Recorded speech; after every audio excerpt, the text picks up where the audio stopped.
چیزیں ایک اور چیز یہ ہے کہ میں آپ کا وہ اس سے پہلے والا جو شو چل رہا تھا آپ کا ابھی وہ تھوڑا میں نے دیکھا اس میں غالباً یہی دونوں مولوی بیٹھے تھے جی تو پتہ نہیں ان کا وہ ہو گیا تھا کسی معاملے پہ.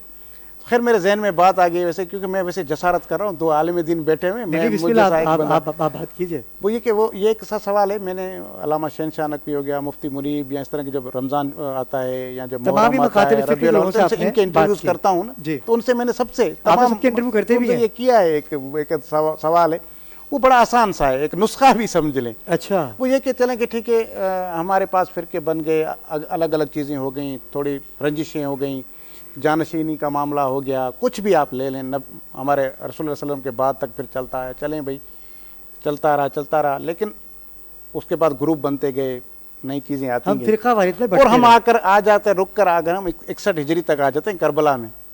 اب کتنے فرقے ہیں مجھے بتائیں وہاں 72 سے بھی زیادہ ہو چکے ہیں. نہیں کربلا میں کتنے فرقے تھے دو ہی تھے. کربلا میں صرف یزید تھا اور حسینیت تھی. ایک طرف حسین تھا ایک طرف یزید تھا مطلب ایک طرف حق تھا ایک طرف باطل تھا ایک طرف جنت تھی ایک طرف جہنم تھی ایک طرف شرافت تھی ایک طرف مطلب وہ غلیظت تھی غلاظت تھی. اب آپ کہاں جائیں گے تو بات ختم ہو گئی کہ آپ حسین کی طرف جائیں گے تو پھر آپ کو رسول بھی ملے گا آپ کو اللہ بھی ملے گا. آپ کے یزید کے پیچھے جائیں گے تو یہ فرقے والا معاملہ ہی چھوڑ دیں نا. آپ کربلا میں جائیں کربلا میزان ہے اس میں سے آپ اپنے آپ کو تول لیں بات ختم. علامہ صاحب آپ کی جانب آتا ہوں کیونکہ زہیب بھائی بھی موجود ہے. بات تو بڑی اچھی کی ہے میں دونوں سے اس بات کا جواب لوں گا. جب کربلا کے اندر کوئی فقہ ہی نہیں تھا حق و باطل کی لڑائی تھی. ہم تو اہل سنت بھی یہی کہتے ہیں دیوبند بھی یہی کہتے ہیں یہاں تک کہ غیر مسلم بھی یہی کہتے ہیں.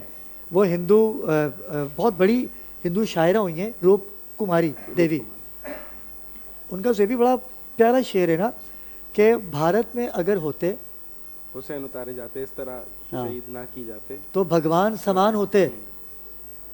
بھارت میں اگر ہوتے یعنی کہ وہ کہہ رہی ہے کہ اگر بھارت میں ہوتے نا تو بھگوان نہیں ہوتا پھر یہی ہوتے ہم ان کی پوجا کرتے.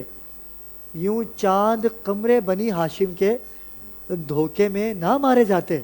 یعنی ہندو دھرم جو ہے وہ آپ مسلمانوں کو تنقید کا نشانہ بنا رہے ہیں اس میں کیونکہ یزید کون تھا علامہ صاحب یزید کون تھا یزید کون تھا خلیفہ تھا خلیفۃ المسلمین تھا. سرکار میں علامہ صاحب آپ کی جانب جاؤں گا لیکن میں کیونکہ آپ کا وقت جو آئے گا میں اس وقت میں آپ سے بات کروں گا. میں چاہتا ہوں کہ علامہ شارق احمد کاشفی صاحب سے ہی میں اس گفتگو کا آغاز کروں. زہیب بھائی نے موضوع چینج کر کے رکھ دیا کیونکہ لیلۃ القدر ہے شب قدر ہے. یہ شب قدر منسوب ہے جناب سیدہ سے